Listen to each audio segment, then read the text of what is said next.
Hi hello welcome to news. ഇന്നും big ബോസിൽ കടുത്ത സംഘർഷമാണ്. നെവിൻ എന്ന മനോരോഗ്യ കാരണം തന്നെയാണ് ഇപ്പോഴും ബിഗ് ബോസ് ഹൗസ് പൊറുതിമുട്ടിയിരിക്കുന്നത്. എല്ലാവർക്കും വേണ്ടിയിട്ടുള്ള യോഗട്ട് ഒറ്റയ്ക്ക് തിന്ന് മൂട്ടി അവന്റെ തടി വീർപ്പിക്കാൻ ശ്രമിച്ചുകൊണ്ടിരിക്കുകയാണ് നെവിൻ. അതിനെ സപ്പോർട്ട് ചെയ്യുന്ന മറ്റ് രണ്ട് ക്യാപ്റ്റന്മാർ. ക്യാപ്റ്റൻ എന്ന് പറഞ്ഞു കഴിഞ്ഞാൽ ആ വീട് നിയന്ത്രിക്കുന്ന ആളാണ്. 3 പേര് ഒരിടത്ത് പോയാൽ എന്ന് പറഞ്ഞുകൊണ്ടൊരു മലയാള ചൊല്ലുണ്ട്. അതിനെ അന്വർത്ഥമാക്കുന്ന രീതിയിലാണ് ഈ വൃത്തികെട്ട നരാധവന്മാരായിട്ടുള്ള വെറും വൃത്തികെട്ട കഴുപ്പണം കെട്ടവന്മാരായിട്ടുള്ള 3 പേരെ ക്യാപ്റ്റനായിട്ട് ബിഗ് ബോസ് നൂലിൽ കെട്ടി തൂക്കി ഇറക്കിയിട്ടുള്ളത്.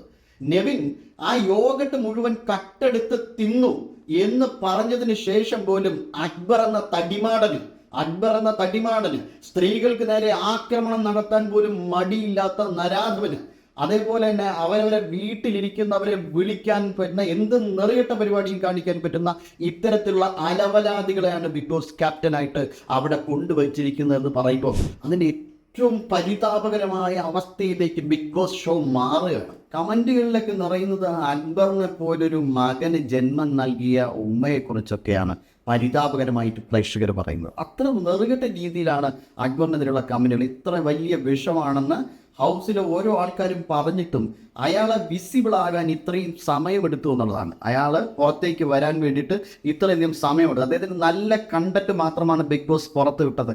ബിഗ് ബോസിന് അക്ബറിനെ വെള്ളപൂശേണ്ടതിൻ്റെ ആവശ്യമുണ്ടായിരുന്നു. ഇതുവരെയും അക്ബറിനെ പുറത്ത് വിടാൻ എക്സ്പോസ് ചെയ്യാൻ ബിഗ് ബോസ് തയ്യാറായിട്ടില്ലെന്നുള്ളതാണ്.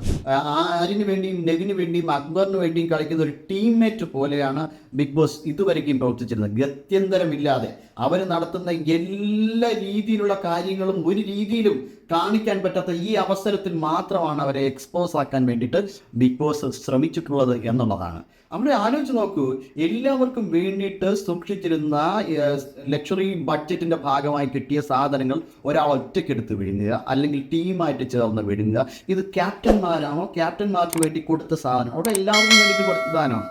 അതിനെതിരെ ഒരു പെൺകുട്ടി പ്രതികരിച്ചപ്പോൾ അവരെ കായികമായിട്ട് ആക്രമിക്കാൻ തയ്യാറായിരിക്കണായിരിക്കും. ഇയാളെ എവിടുന്നാണ് ഇയാളെ പടച്ചു വിട്ടത്? ഇത്തരത്തിലുള്ള വൃത്തികെട്ടവന്മാർ യവന്മാരൊക്കെ പുറത്തിറങ്ങി കഴിഞ്ഞു കഴിഞ്ഞാൽ ഏറ്റവും ചുരുങ്ങിയത് വലിയ പീഡകന്മാരെങ്കിലും ആകും.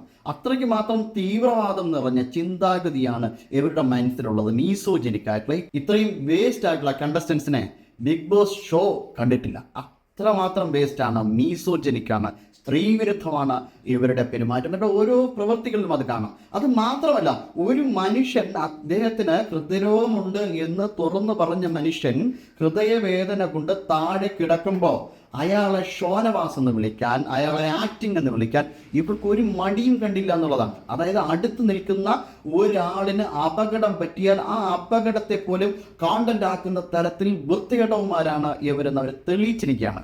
എന്തിനാണ് ഇത്തരത്തിലുള്ള മനുഷ്യരെ എന്ത് രീതിയിലുള്ള ഒരു പ്രേരണയാണ് ഇവരെന്ന്, എന്ത് രീതിയിലുള്ള ഇൻഫ്ലുവൻസ് ആണ് നാളത്തെ ഒരു തലമുറ ഇത്തരം ആൾക്കാരിൽ നിന്ന് കണ്ടുപഠിക്കുക? ആ രീതിയിൽ തരംതാണ് മനുഷ്യർ. അയാൾക്ക് വേണ്ടിയിട്ട് സപ്പോർട്ട് ചെയ്യുന്ന ഒരു എൻ്റയർ ബിഗ് ബോസ് ടീം. അപ്പോൾ ഈ രീതിയിൽ അധപ്പതിക്കുവാനായിട്ട്, ഷോ അധപ്പതിപ്പിക്കാനായിട്ട് കാരണക്കാരാകരുത്. ഒരു സ്ത്രീയെ ഡയറക്റ്റ് അറ്റാക്ക് ചെയ്യുക, സ്ത്രീകളെ ഡയറക്റ്റ് അറ്റാക്കിന് പുറമെ ഒരു ഹൃദ്രോഗിയായ മനുഷ്യനെ ആക്രമിച്ചതിന് ശേഷം അയാൾ താഴെ വീണ് അയാൾക്ക് എന്തെങ്കിലും പറ്റിപ്പോയിരുന്നെങ്കിൽ ഇവർ ആര് സമാധാനം പറയുമായിരുന്നു? ആ രീതിയിൽ അക്ബറിനെ അല്ല നെവിനെ ഇഷ്ടമാണെന്ന് കൂടി പറഞ്ഞു ഷാനവാസിന്റെ മകൻ. അപ്പൊ അത്രയും മാത്രം നിഷ്കളങ്കയായ ആ മകനുടെ മനസ്സിനെ പോലും കീറി മുറിക്കുന്ന തരത്തിലാണ് നെവിൻ പെരുമാറിയത്. അടുത്ത ഓരോ സ്ത്രീകളെയും ആക്രമിക്കാൻ വേണ്ടിയിട്ട് ശ്രമിക്കുന്നത്. ഇത്തരത്തിലുള്ള കണ്ടസ്റ്റൻസിനെ ആണോ ബിഗ് ബോസ് വെച്ച് പൊറപ്പിക്കുന്നത്?